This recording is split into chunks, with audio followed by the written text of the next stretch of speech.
Welcome to today's talk from Émigré to Englishman, Fred Uhlman, painter of dreams, in our series Flight or Fight, Stories of Artists Under Repression.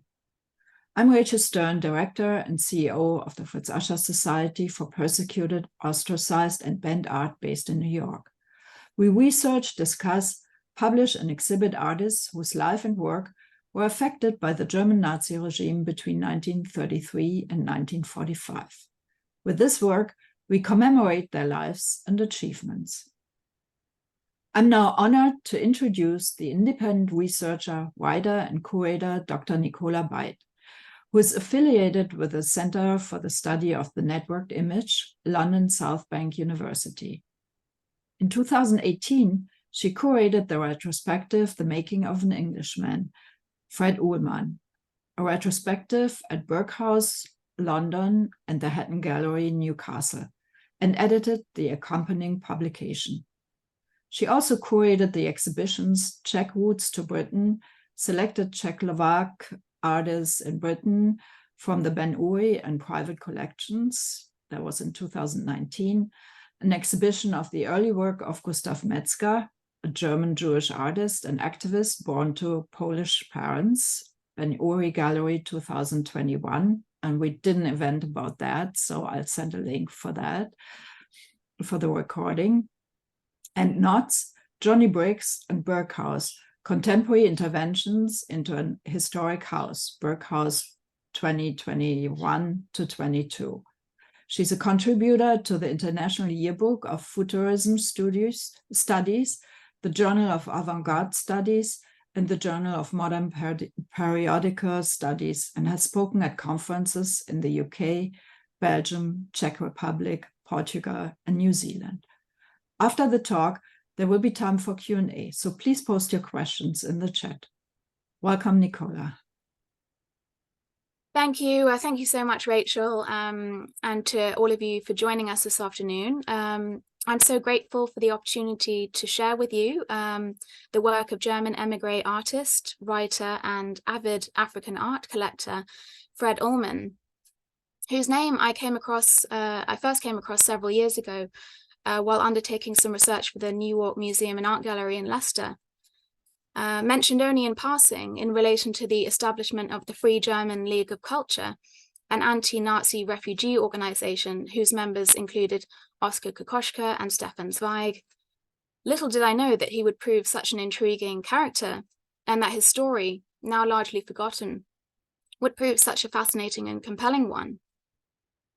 Further research led me, as Rachel mentioned, in 2018 to curate an Arts Council England-funded exhibition, the first UK retrospective of Uhlman's work in 50 years, and the first exhibition of the artist's work in Hampstead Village, where he lived for many years and was so influential in establishing a refugee community, co-founding the Artists' Refugee Committee and assisting in the rescue of a group of artists based in Prague, known as the Oskar Kokoschka Bund, when it became obvious that a German invasion of Czechoslovakia was imminent and their lives were in danger. The exhibition brought together paintings and drawings dating from 1928 to 1971, most notably a selection of early Mediterranean scenes, a number of drawings executed whilst in internment on the Isle of Man during the Second World War, and the later Welsh landscapes, for which he became well known, as well as previously unseen archival material and a number of items from Uhlman's 72-piece collection of African sculpture, which he donated to the Hatton Gallery, Newcastle, as well as representations of the artist by celebrated Dadaist Kurt Schwitters, fellow Hampstead resident Milan Kosman, Polish-Jewish painter and printmaker Yankel Adler, and sculptress of luminaries Karen Jonsson. Manfred, later known as Fred Uhlman, was born in Stuttgart, Germany, to a German Jewish textile merchant, Ludwig Uhlman, and his wife, Joanna Grombacher. From the age of 9, he attended Stuttgart's venerable Eberhard Ludwig Gymnasium, where his classmates included, in Uhlman's own words, the sons of clergymen, merchants, civil servants, industrialists, and aristocrats, as well as the von Stauffenberg brothers, one of whom almost succeeded in killing Hitler, and was executed. Upon finishing school, Ludwig decided that his son should become a dentist, For, again in Uhlman's own words, the extraordinary silhouettes that I had done proved to his intensely practical mind that I had a wonderfully light hand. He enrolled at the University of Freiburg in Breslau to study dentistry, but after only a few weeks returning home, informing his father that he wished to study art history instead. Horrified, Ludwig gave his son two options. Either you come into my business or you study law. Uhlman returned to Freiburg, but elected to spend his second year of university in Munich and his third in Tübingen, graduating in 1923 with a doctorate in civil and canon law, before joining the Social Democrat Party in 1927 and becoming its official legal representative in 1932. As Uhlman wrote in his autobiography, The Making of an Englishman, the rest of the story can be told in a few words.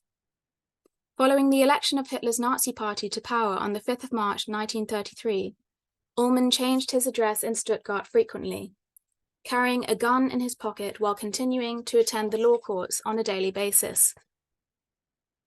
As a Jew and one of two members of the Social Democrat Party's Lawyers Association in Württemberg, he recalled, "Everybody seemed surprised that I was still free and told me so.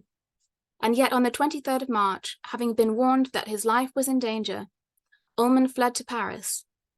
I put a few belongings together, collected some money, and without being able to say goodbye to my parents, jumped into my car and made off." Uhlman was lucky to escape. His mother and father, however, would perish at Theresienstadt concentration camp in 1943, while his younger sister Erna committed suicide en route to Auschwitz in 1944, tragedies from which Uhlman never recovered. Unable as a foreigner to practice as a lawyer in Paris, Uhlman began to paint, encouraged by his cousin Paul Elsas, who was himself a painter, and German émigré art historian Paul Westheim. A frequent visitor to his cousin's studio, Uhlman recalled, "One day, Elsas turned to me. 'Why don't you try to do some painting too?' He gave me a small canvas, a few brushes, and some oils, and I painted a picture of the Luxembourg Gardens with prams and nannies, the statues of the Queens of France and the Pantheon in the background." A revelatory experience Uhlman described as leaving him absolutely speechless. Uhlman's self-authored story then goes that he retreated to his lodgings and for many months did nothing but paint. Reflecting on his artistic beginnings some 22 years later, Uhlman mused, "Paintings bubbled out with a freshness I have seldom recaptured. The paintings were primitive, childlike. Today I can't look at them without emotion, amazed that a completely unskilled man could have produced such enchanting things." And yet painting was in fact something Uhlman had already done a little bit of whilst a provincial lawyer in Germany, although mainly while on holiday. Indeed, there exist two paintings, Cassis-sur-Mer and La Ciotat, on the back of which Uhlman wrote identical text, "My first or second oil painting, painted probably in 1928 or 1929, when I was still a barrister."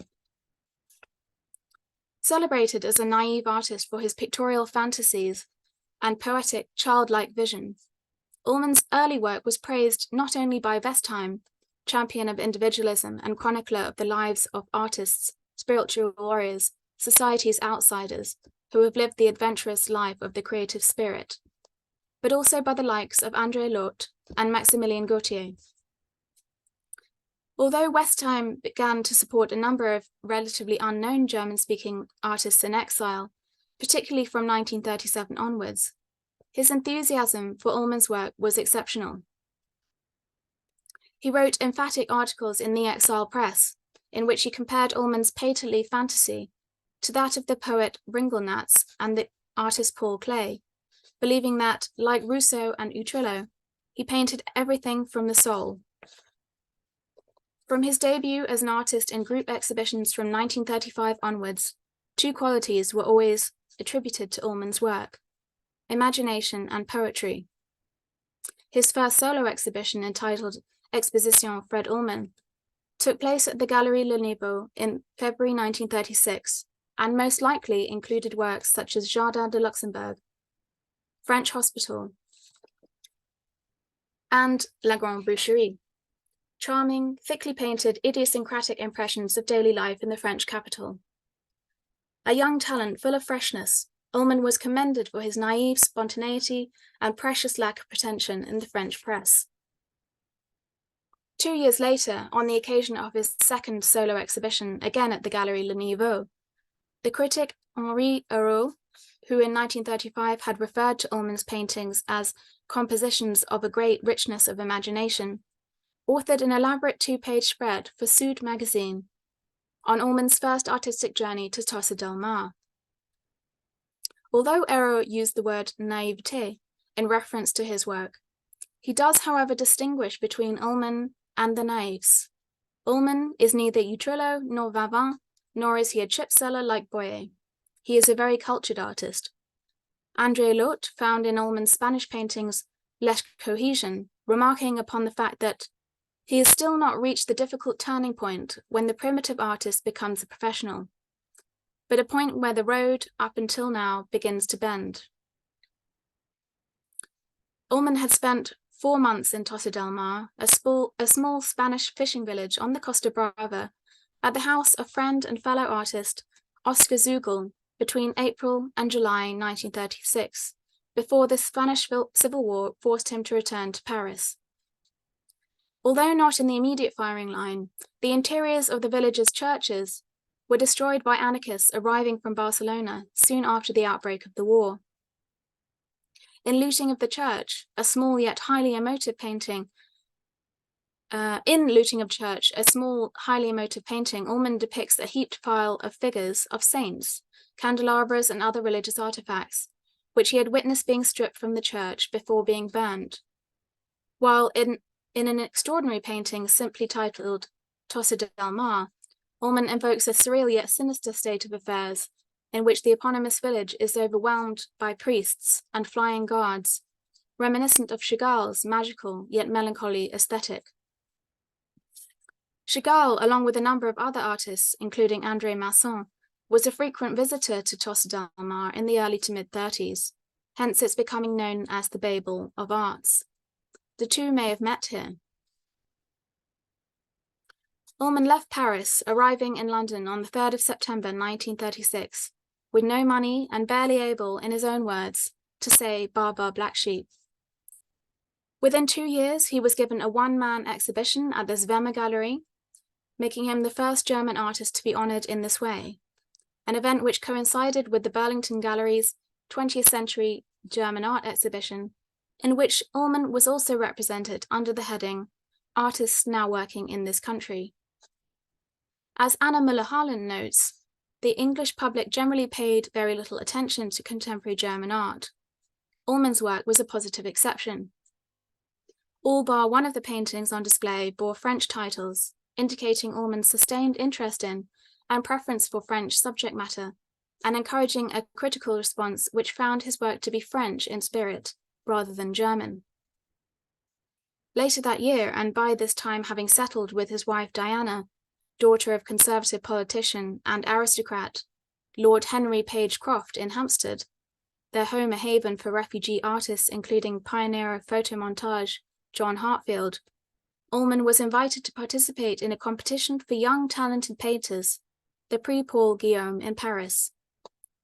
The only émigré artist among the 4 shortlisted candidates, Uhlman claimed in an interview some 47 years later that, in a remarkable turn of events, the jury had in fact voted for him to win, but withdrew their votes in light of the fact that the German Foreign Minister von Ribbentrop was due to visit Paris the following day, making the choice of a Jewish refugee provocative and problematic. By this time, in stark contrast to the charm, wit, and humour evident in his early Parisian paintings, as well as many of those executed in Spain, Uhlman's creations appeared far more morose. His palette had also become increasingly opaque.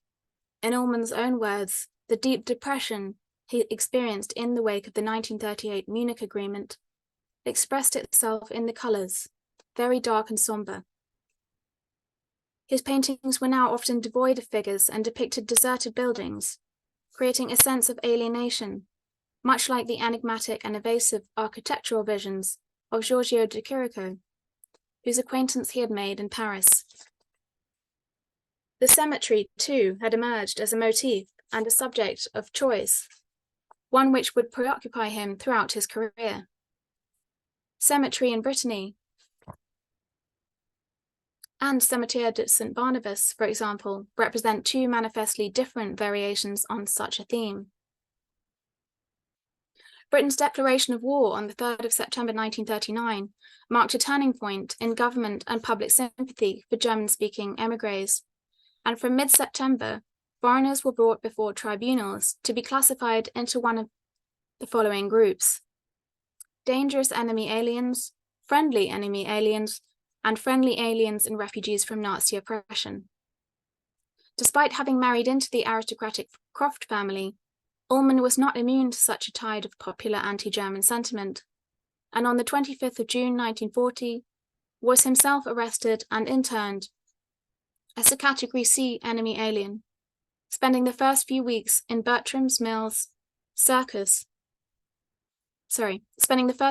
a makeshift camp in Ascot, which had previously provided winter quarters for the animals in Bertram Mills Circus, before being transferred to Hutchinson Camp on the Isle of Man, which by July 1940 housed around 1,200 internees, most of whom were Jewish refugees, and many of whom were artists, academics, and musicians.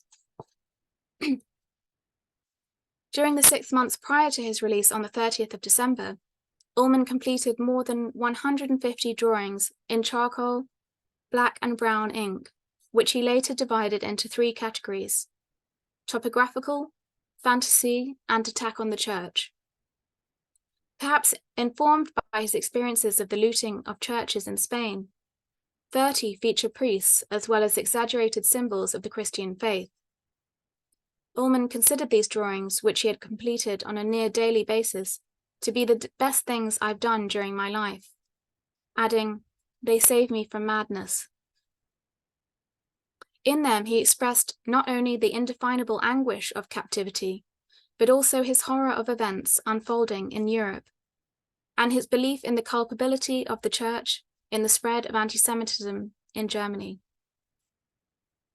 Hallucinatory visions of destruction and depravity, many of his drawings feature a child, an iconographic symbol of hope and of joy and liberty, inspired by his newborn daughter Caroline.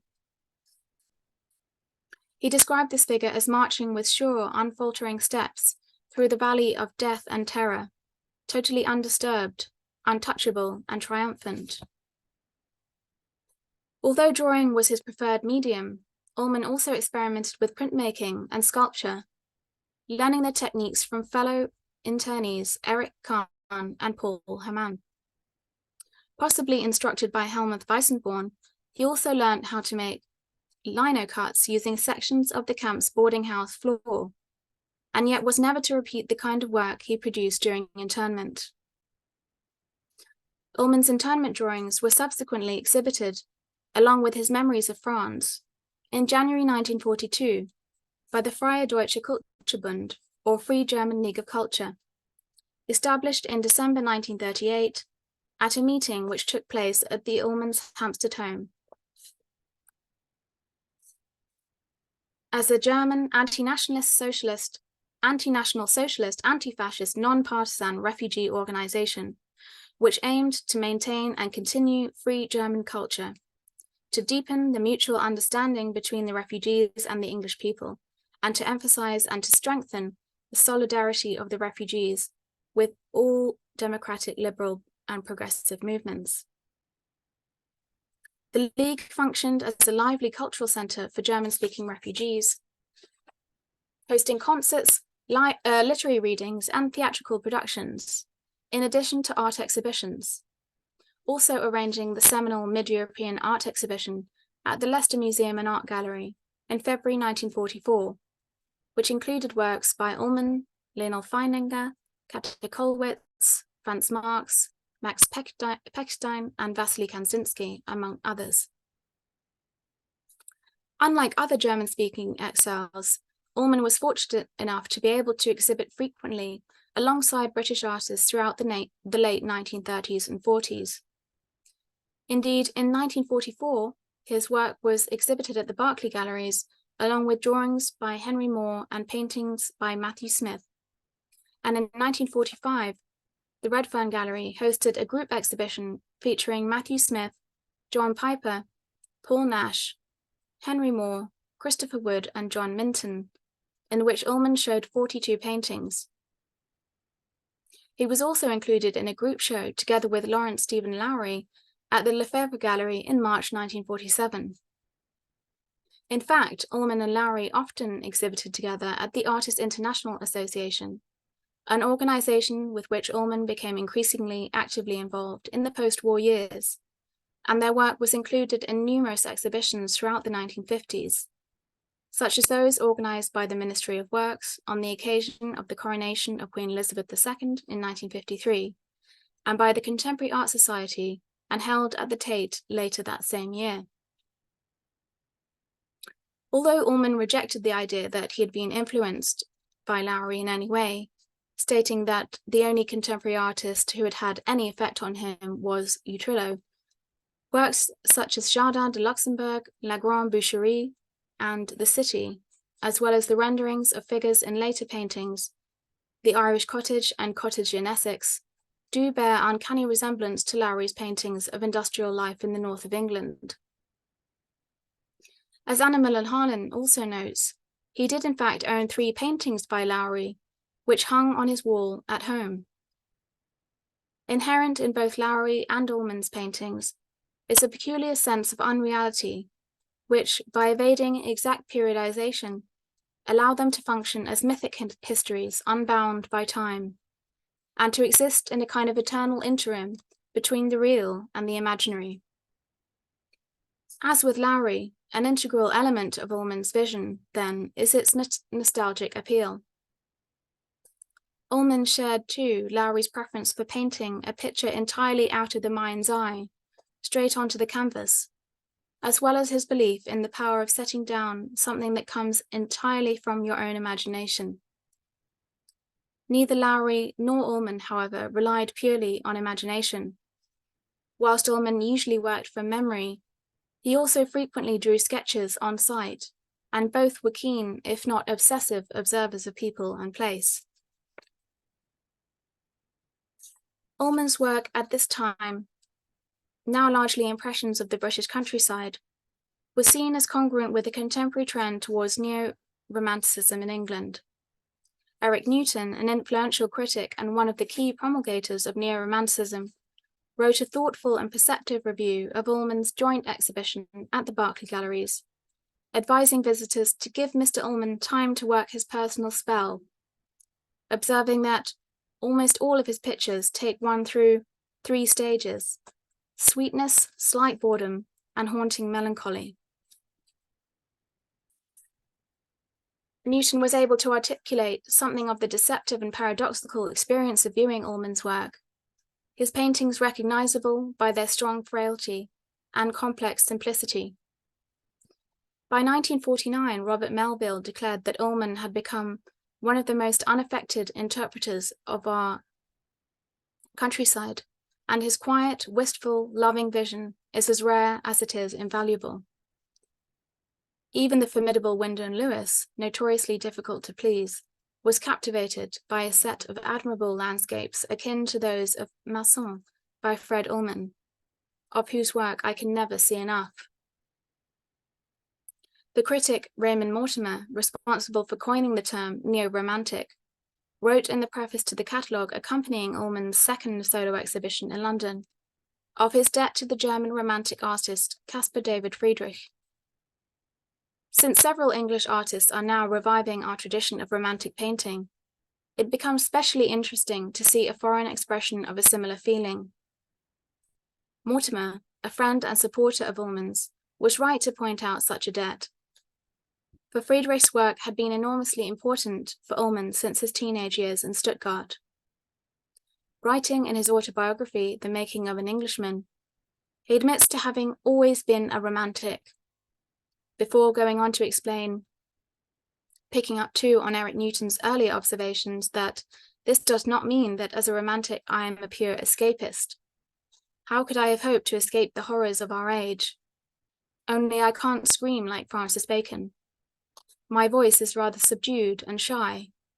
The trumpet is not my instrument, but the lute, and the lute, according to Addison, is a character directly opposite to the trumpet, that sounds very finely by itself, or in a very small concert.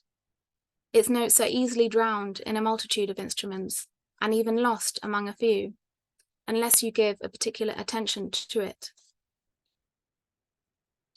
It is notable that Uhlman concludes the making of an Englishman with VE Day celebrations on Downshire Hill to mark the end of the Second World War, feeling that the years which followed seemed, compared with earlier years, a little lacking in intensity.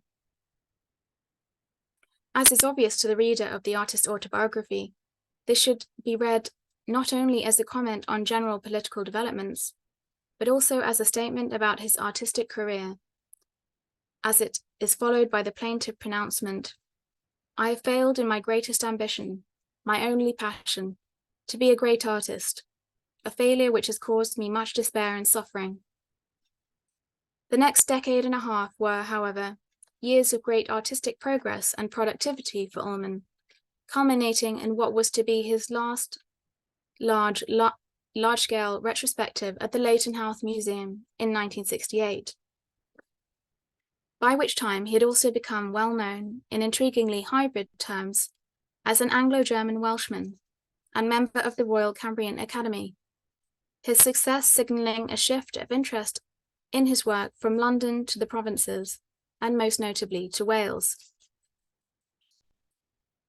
Uhlman not only became accepted as a Welsh painter because of his subject matter, but also came to be seen as a representative of the Welsh people in his contribution to the arts in a situation similar to that of Joseph Herman, who spent 11 years in the South Wales coal mining village. Apologies for any mispronunciation, I'm sure I'm going to get this wrong, as Istradglenay.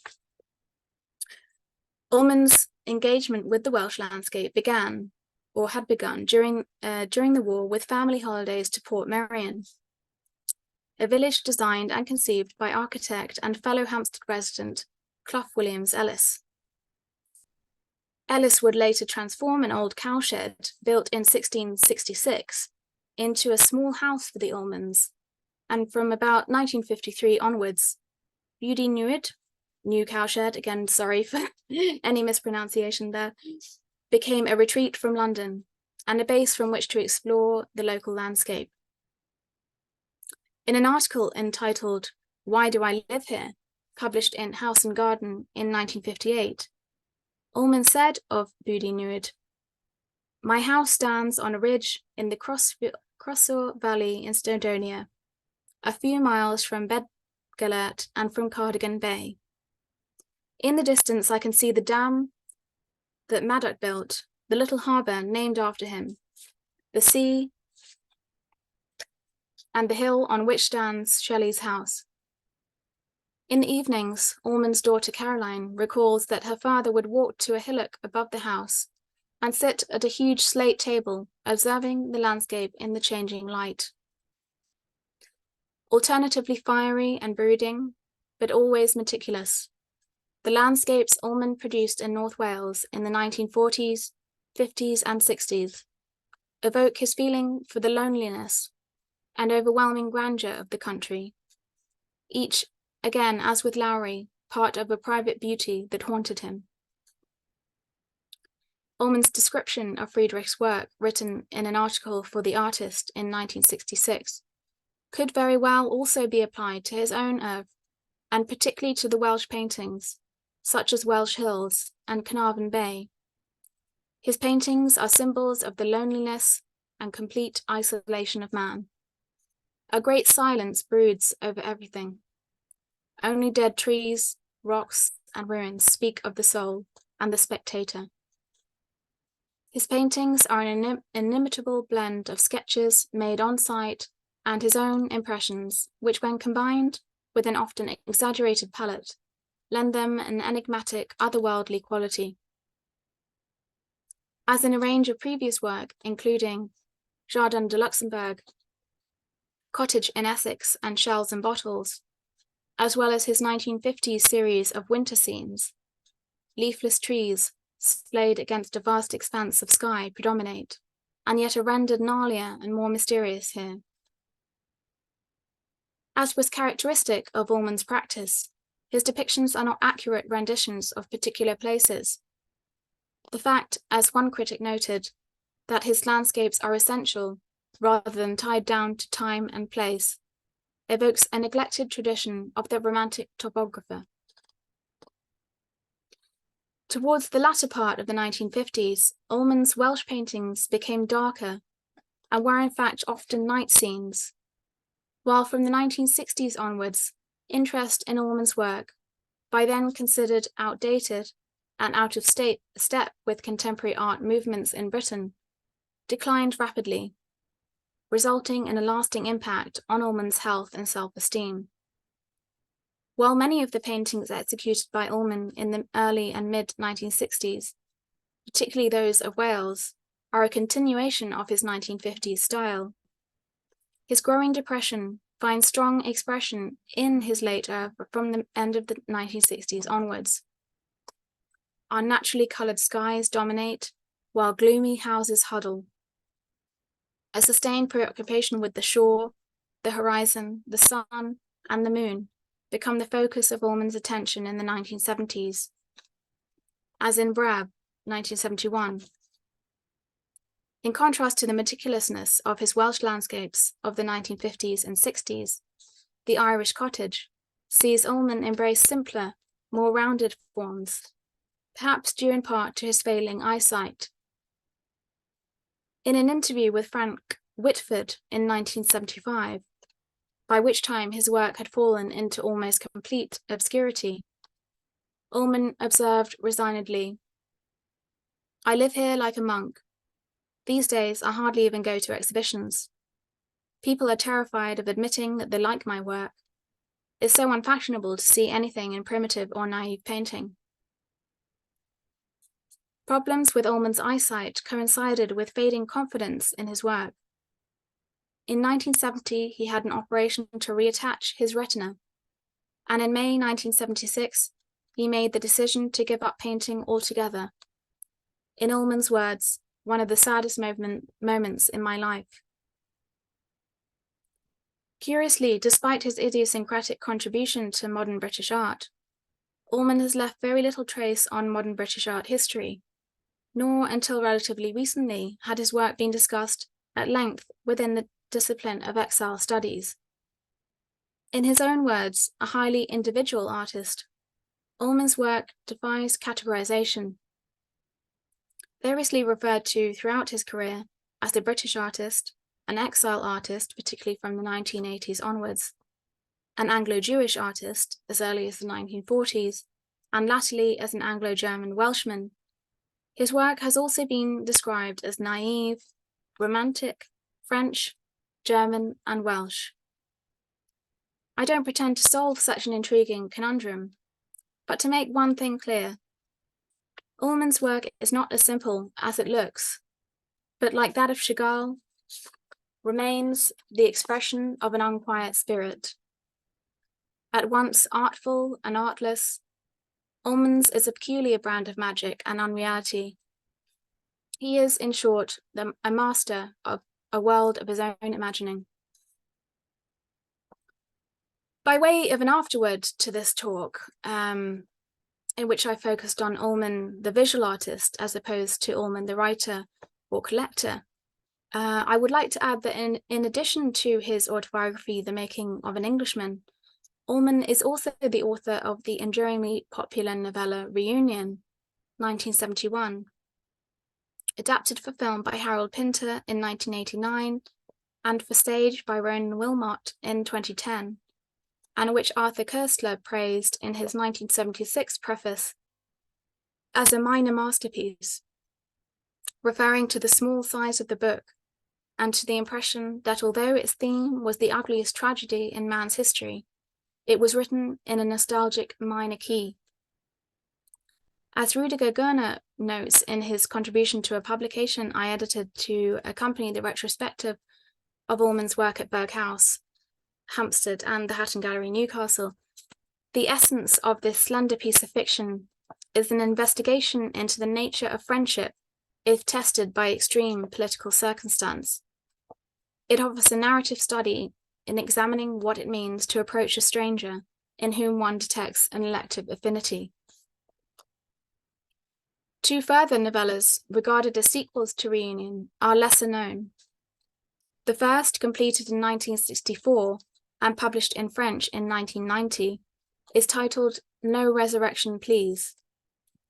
And the second, completed 1 year later, is titled No Coward Soul, published with Reunion in Germany in 1985, as a single title in France in 1986, and a year later in Italy. While the former deals with the failure of homecoming in the post-war years and its emotionally perturbing consequences for German Jewish émigré artist Simon Elsas, the latter takes the shape of a letter written by Konradin von Hohenfels, one of Reunion's two key protagonists, before his execution, the result of having been implicated in the plot to kill Hitler. Interestingly, No Resurrection Please is the only one of Uhlman's fictive text to betray the visual artist in him. Shortly before his departure from Stuttgart, from whence both Elsas and Uhlman himself were forced to flee, the narrator imagines, or rather pictures, a painting he wants to complete upon his return to New York. He could hardly wait to be home, home which for him meant his easel, the smell of varnish, the white of the canvas, the colours with their beautiful evocative names, Naples yellow, alizarin viridian green, burnt sienna, names which sounded as beautiful as Aldebaran and Orion. As soon as he got home, he would start painting a picture of the beloved, the hated town, which had once meant everything to him, which had given so much to him, so much joy and happiness, so much pain and despair.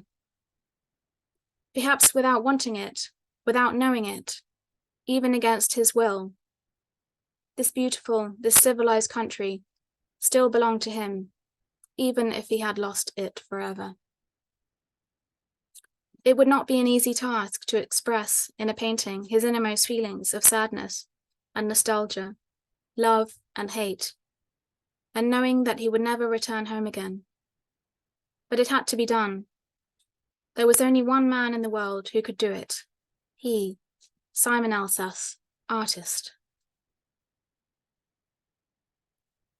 Following the completion of No Coward Soul, and in addition to Beneath the Lightning and the Moon, 1984, until his death on the 11th of April, 1985, Uhlman was engaged in writing a 7-volume memoir, Journal of a Painter.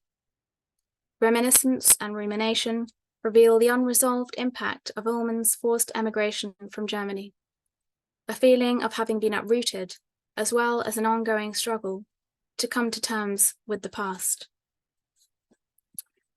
I think that's where I'll stop for now.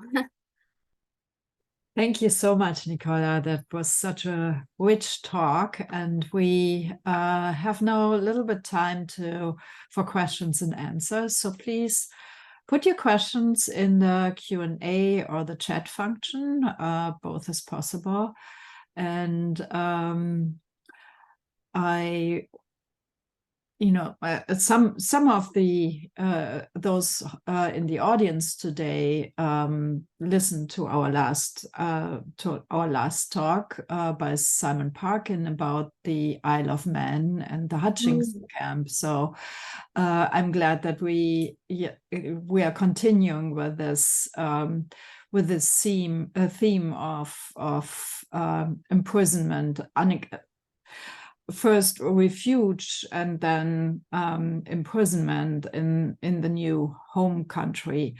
Could you elaborate? You mentioned that he showed a little bit of his scope of drawings that he created there, and mentioned a little bit about the importance of this group of artwork in his whole oeuvre. Could you elaborate a little bit more on that? And did he have artist friends who became important for him and his work during that time? Yeah, so these drawings, 150 or so, as I mentioned, in charcoal, black and brown ink, they're completely unique within his oeuvre. He never was to repeat anything like that again. But he obviously, as I said, valued them very deeply, and as I said, very movingly, they saved him from madness.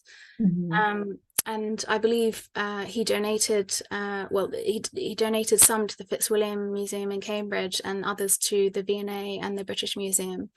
So he obviously wanted them to be out there and to be seen at some point.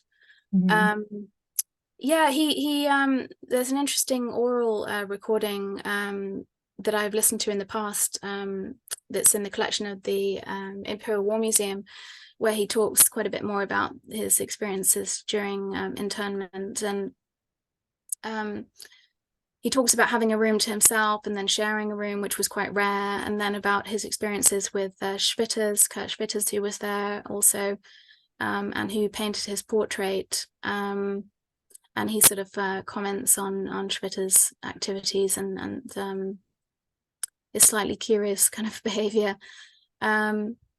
But yeah, as I said, he also picked up various skills from some of the other artists who were there,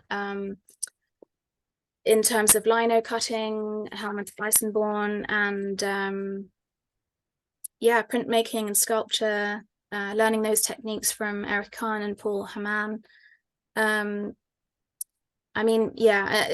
not as I said, he not only did he not repeat the kind of work that he made during internment in terms of those drawings, but he also didn't pursue kind of these new techniques which he'd learned there. But it was obviously a very valuable and moving and impactful experience being there. And he also notes that they spoke German amongst themselves, the internees, but would read books written in English and have lessons in English. And in fact, he said he felt he knew more about England afterwards than before, which is interesting. Which is very interesting because nobody there was English, right? No, and he'd also married into this very kind of English aristocratic family as well. But I think obviously they had the time to kind of immerse themselves in sort of cultural pursuits and right. I suppose that's one. Yes. Christina asks, are there any remnants of the housing or places where these people were in the Isle of Man if one goes to visit there? I to be honest, I'm not sure. So I think I would have to come back to you on that one. I have actually been to the Isle of Man, but I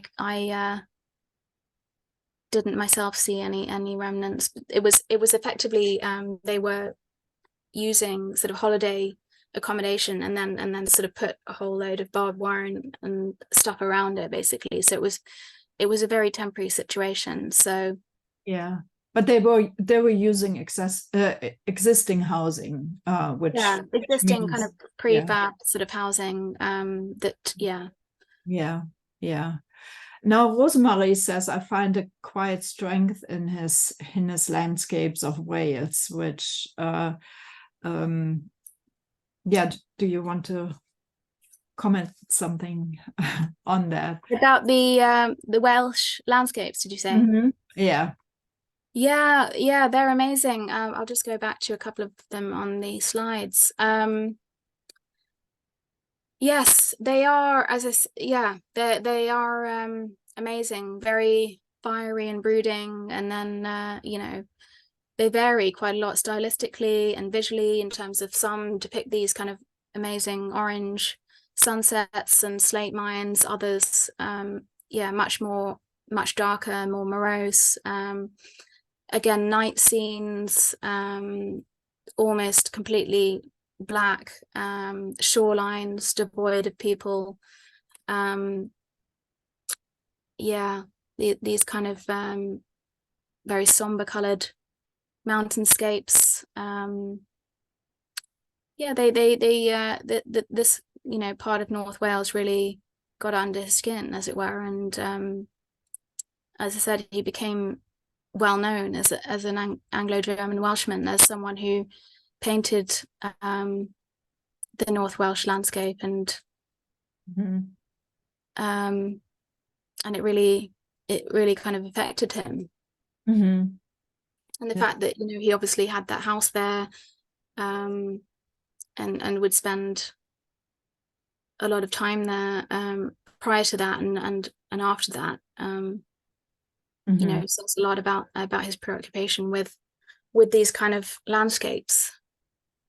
Yeah, quite unusual as well, given the fact that they differ so much to his kind of earlier, more sort of charming, lively scenes, the kind of more naive, somewhat primitive kind of French. So question, like, was his loss of vision a gradual one? Like, do you think that the loss of vision impacted his artwork before he completely stopped painting, or? Yeah, I mean, it probably did. He doesn't explicitly say, other than the fact that, you know, eventually he had to stop and had the operation to reattach his retina. But, you know, it can arguably be seen in the fact that he, as in the Irish cottage, which I stopped on, you know, these simpler kind of rounded forms. But I think it was a gradual process, which effectively he had to come to terms with in the late 70s, and then was more preoccupied with writing. So yeah, I'm sure it did very much affect his painting, but it's somewhat subjective to say that you can see his deterioration of vision beginning in certain paintings rather than others. But yeah, I'm sure realistically it did have a huge impact. Yeah. So Jonathan is asking, you show some very interesting images, though rather few. Is this because of copyright and so on? And could you also talk a bit more about his influences, both work-wise or to do with the social milieu he found himself in? So to answer the first part of the question, is partly because, you know, shameless plug here, but there are a lot more images contained within this publication. And yeah, so you can see more of his early work and so on. So it's partly for that reason, I suppose. But, you know, you're never quite sure how many slides to include. So yeah, there's some more of his internment drawings. Hard to see because the main image is, you know, the slideshow. Yeah. So that's just to say that if you were interested in more images and more about Uhlman in general, there is this publication which I edited. So that. And we will send the information out with our follow-up email. So there's the second part of the question. Could you repeat that? Could you also talk a bit more about his influences, both work-wise or to do with the social milieu he found himself in? Yeah, well, I mean, it's very peculiar. He was a self-taught painter, as I hope I made obvious. He says that he first started painting in Paris, having fled there. And, you know, he was able to exhibit successfully in the mid-30s, partly due to this the popularity of naive painting and his support, the support he got from Westheim. and a kind of certain fascination with kind of all things primitive at that time. But you know, he did in fact obviously start experimenting on a very small scale prior to that, when he was still in Germany and practicing lawyer. As I mentioned, he sort of doesn't really, he likes to, I mean, you know, his self-made image is one of, you know, someone who just, these paintings bubbled up. He was, you know, he was amazed by his own talents, and he wasn't influenced by anyone or anything. But he does sort of say a bit more in these oral history recordings, which I mentioned earlier, in the collection of the Imperial War Museum, about his influences, and mentions Friedrich, and obviously, as I said, you can see that resemblance to some of Lowry's paintings. Utrillo, what else?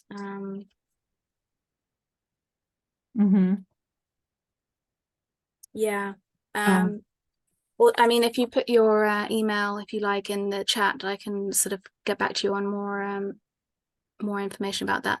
This is research that I obviously conducted most of back in 2017, 2018. So I've had to refresh myself recently. But yeah, there is more to say on that point. So if you're interested, I can email you some more information. Yeah. So Stephen is asking whether his family was observant Jewish. I mean, his wife was not. She was from an aristocratic English family, as you pointed out. So did he ever practice religion? Was that did that play any role in their life together?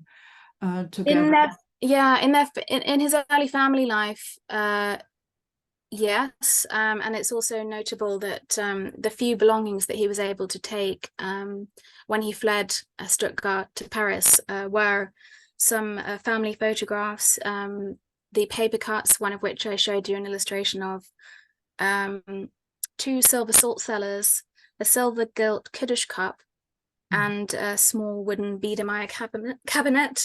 So, you know, it says something that, you know, those things were the things that he brought with him. As far as I know, he wasn't then practicing as a Jew when he immigrated, and yeah, as far as I know, it wasn't a big part of his life once he had immigrated. What was more impactful was the fact that, in terms of his heritage, that is, was the fact that he, for years and years after the war, refused to speak German. Apparently, he said he was terrified to meet one of the Nazis who had killed his parents, and he never got over that. And he says he never read a German book again, because he felt that, you know, years of his life had been poisoned, and the Germany he'd loved had disappeared forever. And, you know, he felt it was all so inexplicable, and, you know, why did this have to happen to Germany?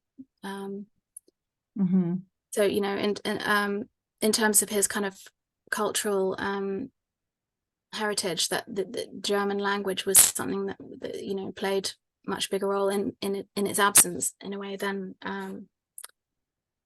his thing of religion. Yeah. Which was very typical for German Jewry in general. And Anne actually confirms that, as saying it's very unlikely indeed that any Orthodox Jewish people would be artists of the human form. Of the Jewish émigré artists I have studied, none of them were Orthodox. So yes, very, very unlikely indeed. But some artists like Ludwig Meitner, they turned Orthodox because of their life story. And he also actually survived in England, and was on the Isle of Man. So he's another one of these artists that were imprisoned as a recent refugee. So Iris is asking, was his family in England, especially his wife Diana, supportive of his work? Did they live with him in Wales? He had a daughter that, whether the family lived with him in Wales, and he had a daughter that was born while he was interned, right? Yes, yeah, exactly, Caroline, and he also had a son. Mm-hmm. Yeah, I mean, he wasn't close to his wife's parents in any way, but you know, I think they slightly disapproved, perhaps even. But his wife Diana was very supportive. She was heavily involved in the activities of the AIA, the Artists International Association, where Uhlman exhibited on many occasions. And you know, she was also present when, for example, the Free German League of Culture and the Artist Refugee Committee were founded at their home on Downshire Hill in Hampstead. Mm-hmm. And you know, I can go into a bit more the activities of the Artist Refugee Committee if you like, but yeah, in short, she was supportive. Did they meet through their political activities, or is that something that they started together? Because he was, as a lawyer, already politically active in Germany, right? So when he came to England, he kind of, it feels like he continued that.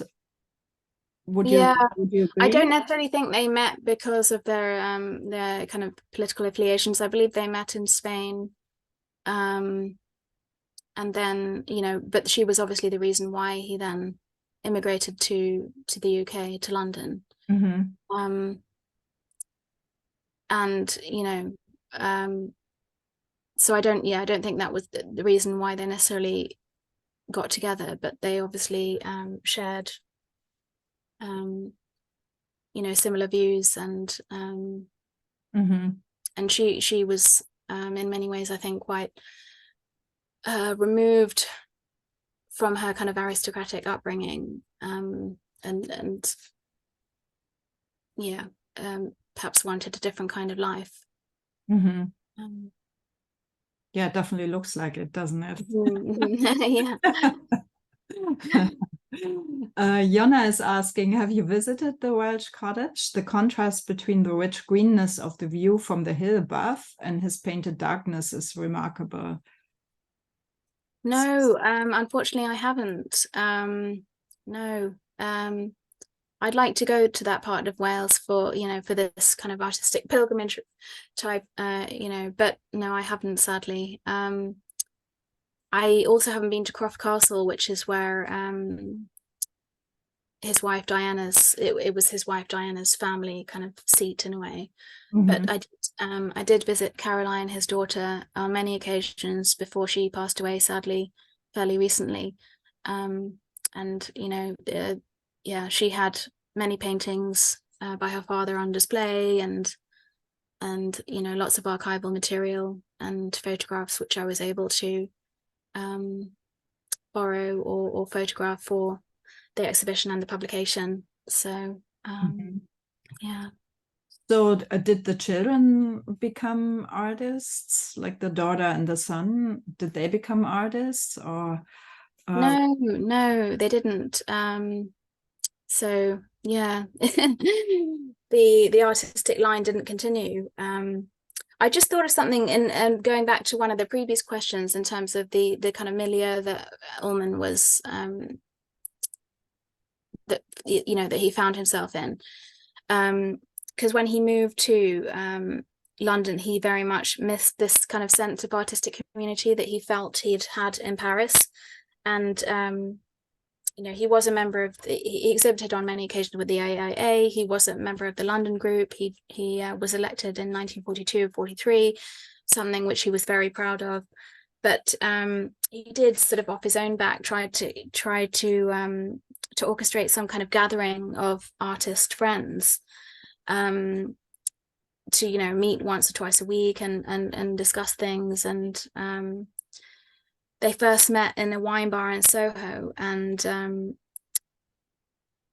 Edward Ardizoni was there, Julian Trevelyan, but he says that it came to nothing. And the next time, only 10 people came, having been 20 the previous time. And then after 3 weeks, it was only Ardizoni and Julian Trevelyan and a couple of other people who sort of came along. So he was kind of desperate to create this kind of artistic room situation and or have a cafe type gathering where artists would meet, which he said was totally hopeless in England, though he did subsequently found the Hampstead Artists Council, which was was a vibrant local community group, and they did gather and exhibit together. So not to speak of his influences there, but more about the kind of artistic community he felt himself within, or tried to create.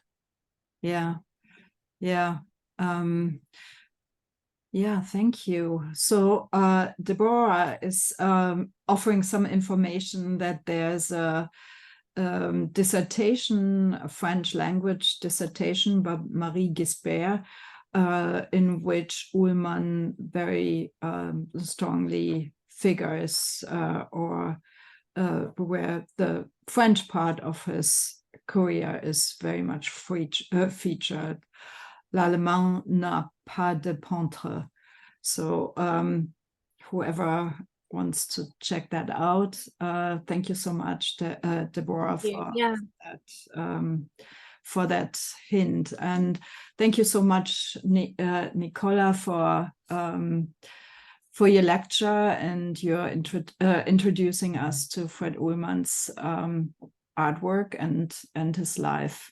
This was very enlightening and also deepening the understanding of the Hutchinson camp and that the situation of the refugees, the Hitler refugees that came to England, and how they tried to gather and how they tried to figure out how to continue their life and to reinvent themselves. So thank you so much. And to those of us who celebrate, I wish a sweet new year, 5784, and good health and peace to everyone. Shana Tova and our best wishes. Bye. Thank you. Thank you so much. Thank you.